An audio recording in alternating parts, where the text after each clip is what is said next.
Hey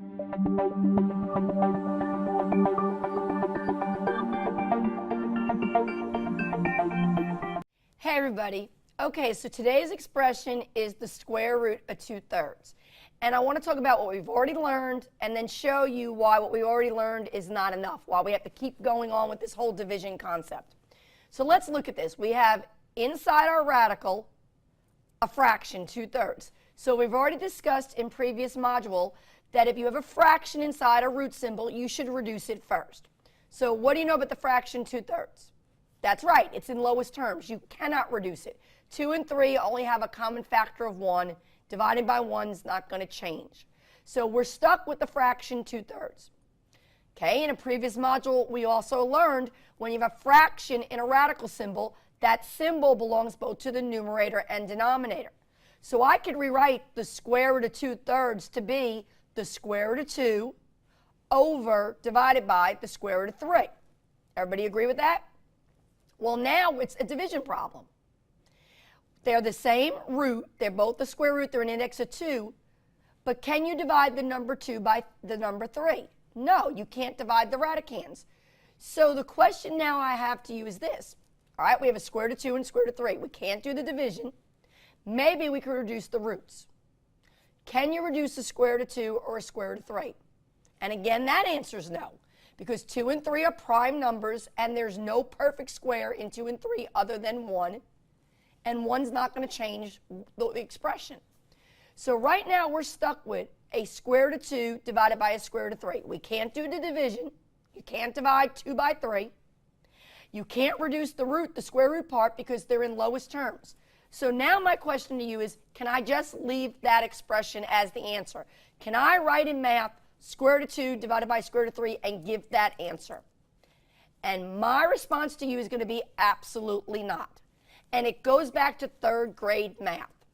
The reason why you can't leave the answer as a square root of 2 divided by a square root of 3 is because you have that answer written as a fraction. The division, the fraction bar, is there. And from 3rd grade math, a fraction must have as the divisor, the denominator, a positive whole number. So everybody look at your denominator. It is a square root of 3. Yes, that's positive, but it is not whole. The reason why it's not whole is because in your head, you cannot perform the operation square root of 3. There is no whole number times itself that makes 3. The only person that can perform that operation is a calculator. And if you type in the calculator, oh, wise calculator, tell me what the square root of 3 is, the calculator will spit out a decimal, 1.732050808 ... And that ... implies that that decimal keeps going on forever and ever. A decimal that goes on forever and ever, that has no end and has no pattern, there is no repeating pattern in that decimal, is called an irrational number. I'm going to say that again.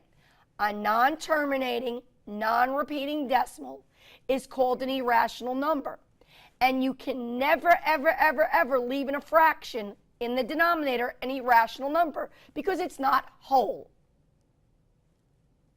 That's one whole and an extra part. The decimal part is the extra part.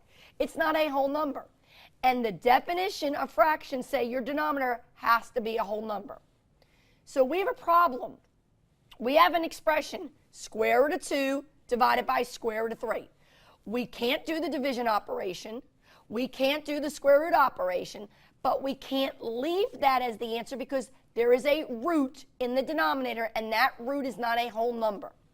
So what we have to do is we have to go back to 3rd grade math and understand the concept that if I give you a fraction, I can make you another fraction that may look different but means the same thing.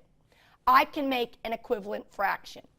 Now, you all know about equivalent fractions from elementary school.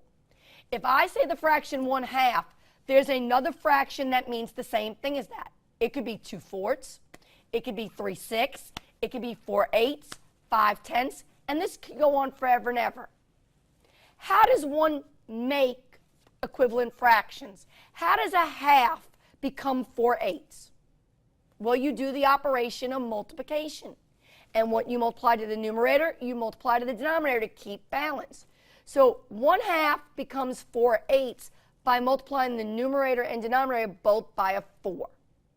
So even though 1/2 doesn't look like 4/8, they don't look the same, they have the same value meaning. That's why they're equivalent. Well, that's what we're going to do now in this module. We are going to learn if you physically cannot do the division of rational expressions and you cannot reduce.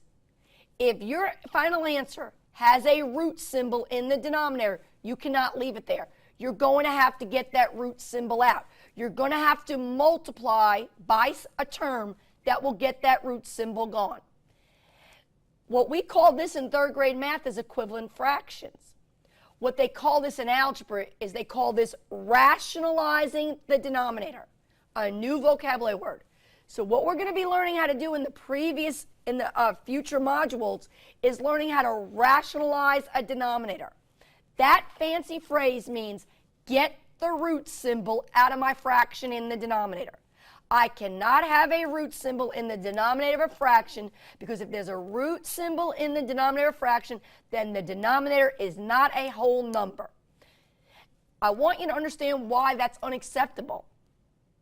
Remember, a fraction means division. If I walked into class and I said there were 20 people and I said divide into 2 groups, no one would have a problem. Divide into 4 groups, no one would have a problem. Divide into 10 groups, no one has a problem. I said divide into square root of 3 groups, we would have a problem. The denominator of the fraction is the divisor, and the divisor has to be a whole number. So coming up, we're going to learn now how to make these equivalent fractions. See you in the next module.